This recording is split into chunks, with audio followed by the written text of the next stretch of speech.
il faut avouer que si on parle de promoteur de combat en termes de quelqu'un qui est capable de trouver des contrats, de trouver des deals, de faire grossir la machine et de toujours trouver de nouveaux publics et de conquérir de nouveaux publics et de rendre de rendre le tout de plus en plus qualitatif et de plus en plus présentable pour des cibles de plus en plus mainstream.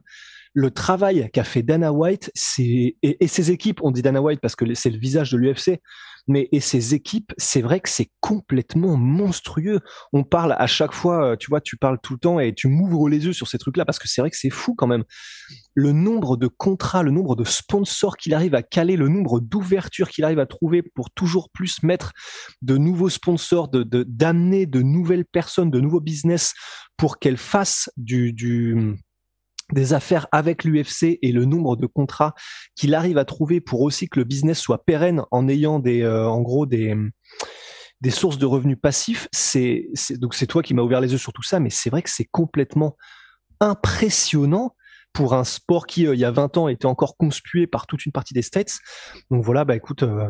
on va poursuivre avec l'UFC et je pense que c'est là aussi où à mon avis, Dana White suscite un petit peu d'admiration et c'est vrai que nous aussi on en parle régulièrement avec Rust. C'est vraiment dans leur capacité à avoir, rendez-vous compte, c'est un sport qui est, l'UFC, le premier UFC a eu lieu en 93, donc Dana White n'était pas là, mais il est arrivé quelques années après. Depuis, il est toujours été là, et il a réussi aujourd'hui à faire en sorte que l'UFC soit synonyme du nom du sport, ce qui est extrêmement rare, et surtout extrêmement rare de faire ça aussi rapidement, et avec un sport qui reste décrié, sinon on va dire visuellement, ça peut être un petit peu dur pour la ménagère de plus de 50 ans et moins de 50 ans de pouvoir voir ce genre d'événement. Et Dana White, l'UFC dans son ensemble, parce que Dana White, comme l'a dit Ross, c'est le visage, ils ont réussi à établir ça. Et moi, l'autre point où là, à mon avis, je pense qu'Eddie Hearn dit, c'est impressionnant ce qu'a réussi à faire Dana White, même si Eddie Hearn le devient aussi un peu,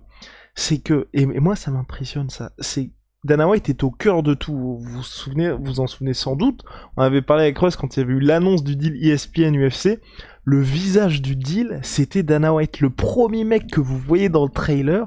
c'était pas Connor, c'était pas Khabib, c'est Dana White. C'est pas, et avec Ross, on est en mode, c'est complètement dingue.